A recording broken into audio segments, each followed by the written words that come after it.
김은상 선생님 만나 뵙게 돼서 네, 반갑습니다. 반갑습니다. 네, 오늘 그 분홍색 옷이 정말 화사하니 아이고, 좋습니다. 그래, 감사합니다. 예, 정말 행복한 그런 표정이어서 네. 예, 좋습니다. 일단 늘 행복한 시간이었으면 좋겠어요. 예, 우리 선생님 그 교육 현장에서 아이들을 가르치고 계시는데 네. 그 아이들에게 시가 주는 영향이 있다면 어떤 게 있을까요? 글쎄요, 시가 주는 영향. 근데 제가 처음에 시를 한 번씩 써보려고 생각했던 부분이 바로 그 부분이었거든요. 그 아이들의 생각이나 하는 행동들 보면은 대화 자체가 욕이에요, 욕. 생각 자체도 험해진다는 생각을 해요. 그래서 어떻게 하면 아이들에게 좀 예쁜 심성을 좀 한번 심어보는 방법은 없겠는가. 그렇게 하다 보면은 이제 아이들도 시를 보고 예쁘다, 아름답다는 심성을 느꼈을 때에 교육적으로도 영향이 있다고 생각을 하죠. 네, 그러시군요. 그러면 우리 선생님께서 그 시를 처음에 이렇게 뭐 아이들 때문에 또 여러 가지 때문에 쓰셨는데 그래도 개인적으로 특별히 정말 정말 그 마음속에 있는 걸 네. 뿜어내고 싶으셨던 때가 있으셨을 것 같아요. 있지요, 그럴 때도. 근데 대개들 보면 막 그 어떤 글을 쓰거나 노래에 민족 판소를 했거나 해도 한을 뿜는다 그러잖아요. 근데 나는 지금까지 쭉 생활해 온 게 너무 좋았던 것 같아요. 그래서 한을 뽑을 정도는 아니고 그냥 아이들의 지도에서 부딪히는 어려움들이 많아요. 그 밖에 나와서 이야기하면 통하지도 않을 그런 어려움들이 있거든요, 실제로. 그 이제 그런 것들을 접할 때에 이 아이들과 어떤 대화를 할 필요가 있잖아요. 그 대화를 필요 이렇게 풀어내기 위한 방법, 그럴 때 답답함, 누구에게 하소연할 수 없을 때, 그럴 때 그냥 남겨보는 방법도 있어요. 그럼 그게 이제 실제로 아이들을 지도하는 데 도움도 되기도 하고.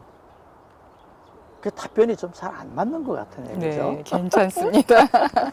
그 선생님께서 그 정말 특별히 예? 그 정말 기억에 남는 네. 이제 그런 학생이 있다면 네. 선생님께서 아까 그 어려운 학생에게 선생님께서 글을 적어줬을 때 그 학생의 반응은 어떻던가요? 전에 한 번 그런 적이 있었어요. 이 아이가 정말 안 돼가지고 제가 한 어떤 글을 하나, 제가 쓴 거는 아니었지만 그 글을 하나 준 적이 있어요. 그리고 그 전날 글을 보여주기 전날 어떤 과제를 내줬었느냐면 우리 가족에 대해서 네가 가장 잊지 못할 상황을 하나는 좀 생각해 가지고 와봐라. 그리고 그걸 줬어요, 그 다음날. 근데 이 아이가 펑펑 울더라고요. 그러고 나서 상당히 많이 바뀌어요. 그래서 글이라고 하는 것을 마음에 와 닿게끔 한다면 이것도 하나의 굉장히 어떤 변화를 가져가는 계기가 만들어진다. 학생부장 때 그런 적이 있었어요. 네, 그러시군요. 네. 그 선생님 어렸을 때는 어떤 모습이었는지 궁금하네요. 똑같죠, 지금하고. 근데 이제 어렸을 때는 뭐 지금하고 별로 달라진 건 없는 것 같은데요. 좀 차분했어요. 그리고 초등학교, 중학교, 고등학교를 거칠 때에 가끔의 백일장이라는 거 있잖아요. 그때 나가면 그래도 꼭 뭔가 하나씩 주더라고요. 그래서 그런 모습들이 쭉 왔다가 이제 사회에 나오면서 잠재되어 있었던 부분이 있었을 것 같아요. 그러다 이제 아이들 지도하다가 어려운 점 부딪힐 때 혼자서 답답해 할 때 그럴 때 풀어내는 방법이 이러한 하나의 그 작품, 이렇게 뭘 써겠다고 하는 그러한 쪽으로 바뀌었던 것 같지 않나. 어려서부터 그렇게 쭉 컸어요. 네. 그 선생님 그 자라온 환경이 정말 시인이 되기 위한 어떤 그런 과정이 아니었나 싶네요. 우리 선생님 앞으로 나는 또 이런 데 좀 관심을 가지고 써보겠다 하는 그런 방향이 있다면 어떤 게 있으신지요? 근데 뭘 꼭 써보겠다고 하는 어떤 그런 거는 없어요. 근데 이제 저는 아이들하고 지금도 이렇게 쓰면서 어떤 생각을 많이 갖느냐 하면 어떤 그 용어 선택이라든지 뭐 이러한 부분은 별로 신경을 잘 안 쓰거든요. 그리고 뭐 옛날 사전에서 찾을 수 있는 우리 지금 현재 잘 쓰이지 않는 말들 이런 것도 대수적으로 다 빼버리려고 그래요. 저는. 아이들이 일상생활에 가장 많이 사용하는 언어를 쓰자. 그리고 그러한 언어들을 조합해 가면서 아이들에게 꼭 써주고 싶은 말은 이런 것들을 해요. 지금도 아이들에게 이제 어떤 뭐 시를 낭송을 해보라고 하거나 써가지고라고 하거나 그때 이제 이런 얘기를 가끔만 합니다. 시가 그림이고 그림이 시고 시가 노래고 노래가 시다. 이게 다 맞아져야 된다. 물론 뭐 여러 가지가 있겠죠. 그러니까 내가 아이들에게 주고 싶은 말은 그거예요. 그게 내가 제일 좋아하던 시가 보면은 그 청록파 시인이 쓴 것 중에 왜 광나루 건너서 밀밭길을 하는 거 있잖아요. 그거 쭉 생각해 보면은 한 폭의 그림이 눈앞에 싹 들어온다고요. 나도 어떻게 그런 거 한번 써봤으면 좋겠다는 생각이 좀 들어요. 예, 그러시군요. 우리 선생님, 뭐, 특별히 뭐, 시 창작을 위한 건 아니지만, 그, 글을 쓰기 위해서 여행을 한번 가셔본 적이 있으신지요? 시를 쓰기 위한 여행은 한 적이 없는 것 같아요. 그냥 답답할 때 이렇게 한 번씩 나가는 경우는 있죠. 근데 어떤 시를 생각하면서 여행을 하거나 뭐 그런 없어요. 우리 선생님, 그 시인이, 그 시인이라는 호칭이 선생님 삶에 어떤 영향이 있으셨는지요? 근데 이제 한편에 글을 쓴다고 하는 거는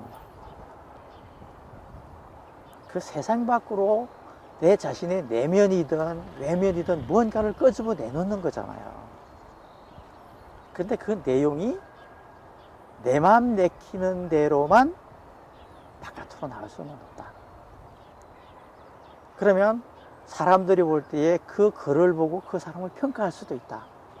그렇다면 한 편의 글을 쓴다거나 하나의 행동 자체가 어떤 책임감이나 의무나 이러한 것들이 좀 마음속에 두고 해야 된다는 생각이 들고요.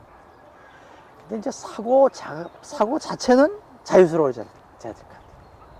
사고는 자유롭되 표현 방법은 좀 절제되는 부분도 있어요. 내가 학교에 있어서 그런지 모르는데 전 내가 말을 하거나 행동을 할 때 보면 굉장히 절제를 많이 하는 편이에요, 사실은.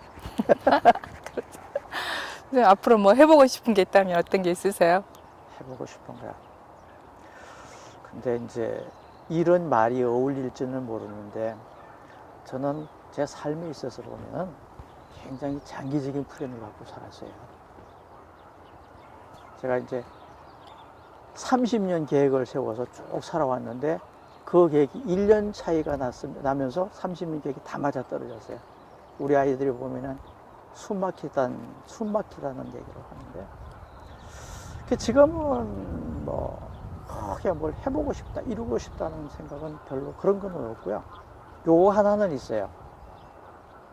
내가 가르친 아이들이 이 세상을 바라보는 눈이 참 아름답다고 느끼고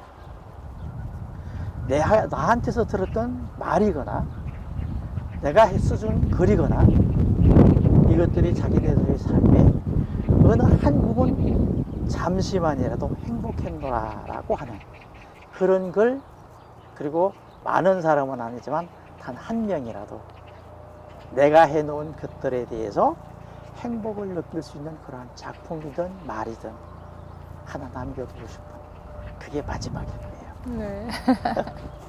우리 김은상 선생님 정말 그 마지막은 아니지만 이루어질 수 있는 그런 소망이 또 이루어지는 시간 또 함께 하길 또 기대를 해봅니다. 네, 또 우리 교육 현장에 계시니까 아이들에게 또 좋은 작품으로 네. 또 함께 해주시길 바라겠고요. 오늘 좋은 말씀 감사했습니다. 네, 감사합니다.